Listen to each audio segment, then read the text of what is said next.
कंबर शहदादकोट ज़िले में सारियुनि जी कटौती 3 ॾींहं आरज़ी तौर बंदि करण जो हुकुम। इन सिलसिले में डिप्टी कमिश्नर कंबर शहदादकोट इमदाद अली अबड़ो तरफ़ां सारियुनि जे अघ में लाथ ऐं गैर क़ानूनी कटौती करण जे सिलसिले में गॾिजाणी कोठाई वई, जंहिंमें हारी आबादगारनि जे अॻुवाननि राइस मिलर्स जे उहिदेदारनि शिरकत कई। राइस मिलर्स यूनियन के अॻुवाननि इल्ताफ़ हुसैन तुन्यो, आसिफ अली लिगारी, खान मोहम्मद मक्सी चयो त सारियुनि जे फी मण ते मुआवज़र जे हिसाब सां कटौती करे रहिया आहियूं। असां खां बि ब्रोकर चांवर जी ख़रीदारीअ में मुआवज़र जे हिसाब सां कटौती कनि था।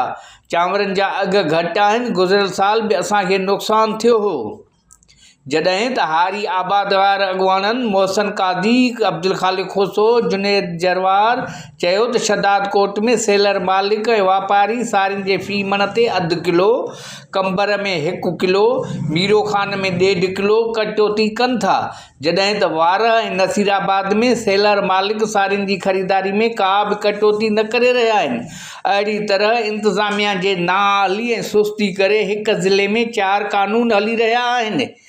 हिननि चयो त वापारी ऐं कारखाने मालिक जिन्स ॾिसी पोइ पंहिंजी मर्ज़ी जा अघ ॾियनि था त पोइ कटौती छो पिया कनि, जेको गैर क़ानूनी गैर शरई अमल आहे। डिप्टी कमिश्नर चयो त गॾिजाणी में राइस मिलर जे ज़िले अॻुवाननि जे शरीक न थियण सबबि फ़ैसिलो कयो वियो आहे त 3 ॾींहंनि ताईं को बि सेलर मालिक सारियुनि जी ख़रीदारी में कटौती न कंदो। जंहिं बाद ॿीहर गॾिजाणी कोठाए राइस मिलर्स यूनियन जे ज़िले अॻुवाननि हारी आबादगारनि विच में ॻाल्हियूं करे लिखत में हतमी फ़ैसिलो कयो वेंदो, जंहिं ते हारी आबादगार ऐं सेलर मालिक मुतफ़िक़ थिया।